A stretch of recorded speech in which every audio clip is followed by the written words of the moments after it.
తెలుగుదేశం పార్టీకి ప్రజలే ఆధారమన్నారు Chandrababu Naidu. Online gambling permission ఇచ్చేలా కోట్లాది రూపాయల విరాళాలను వైసీపీ సేకరించిందని ఆయన ఆరోపించారు. దేశానికి స్ఫూర్తిగా ఉన్న రాష్ట్రానికి ఘోరంగా దెబ్బతీశారని ఆవేదన వ్యక్తం చేశారు. రాష్ట్రాన్ని రక్షించుకోవాల్సిన బాధ్యత ప్రతి ఒక్కరిపై ఉందని చంద్రబాబు పిలుపునిచ్చారు. ఇప్పటికే ఎన్నో రకాల కుట్రలు కుతంత్రాలతో ఇబ్బందులకు గురి చేశారన్న ఆయన క్విట్ జగన్ సేవ్ ఏపీ అని పిలుపునిచ్చారు. అనునిత్యం నూతనమైన ఆలోచనలతో ప్రజల జీవితాలను మార్చడానికి పనిచేశాం. దానివల్ల ఫలితాలు కూడా రాష్ట్రంలో చేసేటువంటి కార్యక్రమాల వల్ల దేశానికి కూడా ఎప్పటికప్పుడు ఒక స్ఫూర్తినిచ్చాం.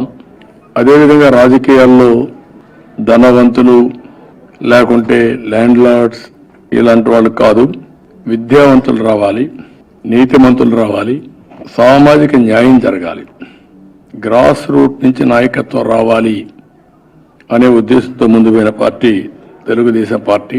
వైఎస్ఆర్ కాంగ్రెస్ పార్టీ మనం చూశారు. 160 కోట్ల రూపాయలు బాండ్స్ తీసుకున్నారు. ఎవరి దగ్గర? Online gambling. గ్యాంబ్లర్స్ దగ్గర డబ్బులు తీసుకొని విలువల గురించి మాట్లాడుతున్నారు. అంటే నీ ఉద్దేశం ఏంటి? ఊరికే ఇస్తాడు వాడు 160 కోట్లు.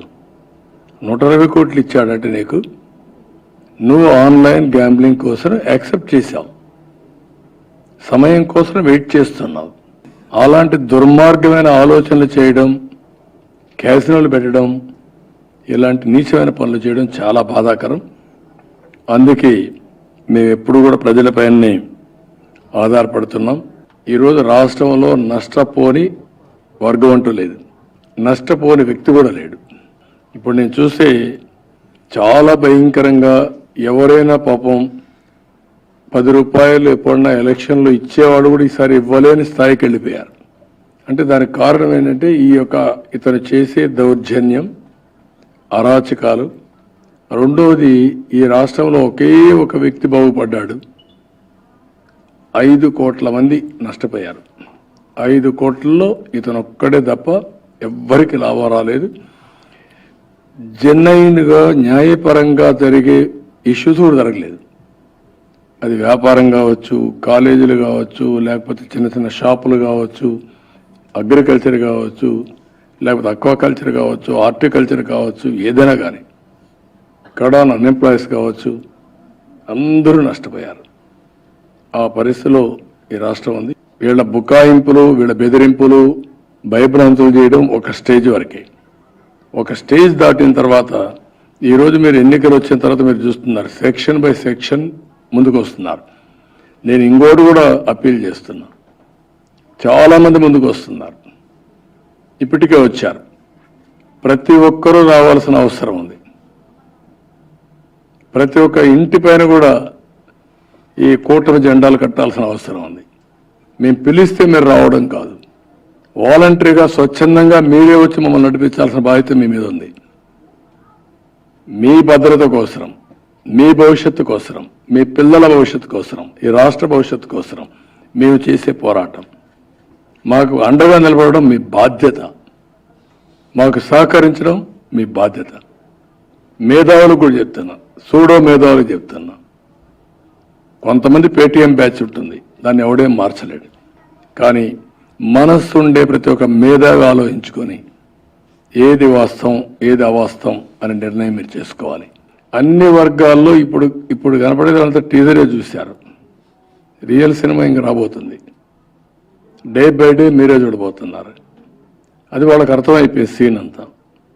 ఎంత దినానికి 1400 బస్సులు పెట్టిన సందర్భం ఎక్కడన్నా ఉందే మీకు?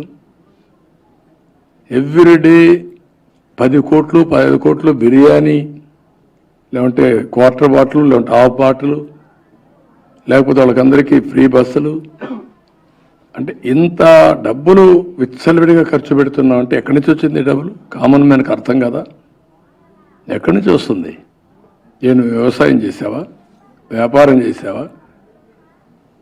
ఎక్కడ సంపాదించావు డబ్బులు? సంపాదించి ఎక్కడ ఖర్చు పెడుతున్నావు? ఈ సిద్ధం అంటూ తిరుగుతూ ఇవన్నీ చేసి నీళ్లు ఇవ్వకుండా మభ్యపెట్టి, ఇంకా పోలీసుల్ని బెదిరించి బ్లాక్మెయిల్ చేసి కొంతమంది టెయింటెడ్ ఆఫీసర్లు పెట్టుకొని వాళ్ళ ద్వారా ప్రెషర్ మౌంటప్ చేస్తున్నారు. ఐఎమ్ వెరీ క్లియర్, ఏది పనిచేయదు. కనీసం 10 మీటింగ్లు పెట్టాడు. 10 మీటింగ్లు మినిమం 15 crores. ఎవడబ్బు సమ్మిది? ఏమి జరగలేదని అడిగితే నేను ఎత్తుక్కోవాలా, ఏమి జరిగిందని అడిగితే ఎత్తుక్కునే పని లేదు. ఒక ఫోన్ ట్యాపింగే కాదు, ఈరోజు వాళ్ళు చేసిన కుట్రలు, కుతంత్రాలు, ఫ్యాబ్రికేటెడ్, ఎవ్రీథింగ్ ఇస్ ఫ్యాబ్రికేటెడ్. ఈ రాష్ట్రంలో ఎప్పుడైనా జీవోలు ఆన్లైన్లో పెట్టారా? హైకోర్టు ఇన్నిసార్లు వార్నింగ్ ఇచ్చినా పెట్టారా? హైకోర్టు ఆర్డర్స్ని అమలు చేశారా వీళ్ళు? కంటెంప్ట్ కేసులు ఎన్ని వచ్చాయి? కంటెంప్ట్ కేసులు వస్తే జైలు, హైకోర్టు నిన్ను జైలు పంపిస్తామంటే కూడా రెస్పాండ్ కాని ప్రభుత్వం ఇది. అలాంటి ఇంత దారుణంగా మొత్తం అన్ని చీకటి జీవోలు, అన్ని ఫ్యాబ్రికేటెడ్ కేసులు, అన్ని ఫేక్ కేసెస్, ఇవన్నీ చాలా జరిగాయి. మీరు అన్నట్టు ఫోన్ ట్యాపింగ్ అనేది అనునిత్యం మీ ఫోన్లు, మా ఫోన్లు, అందరి ఫోన్లు ట్యాపింగ్లు ఉన్నాయి. దాంట్లో సందేహం అవసరం లేదు. ఫోన్లో ట్యాపింగ్ ఇది చాలా తక్కువ వాడి రాష్ట్రంలో. ఆ పరిస్థితిలో ఉన్నారండి. Quit Jagan, save AP.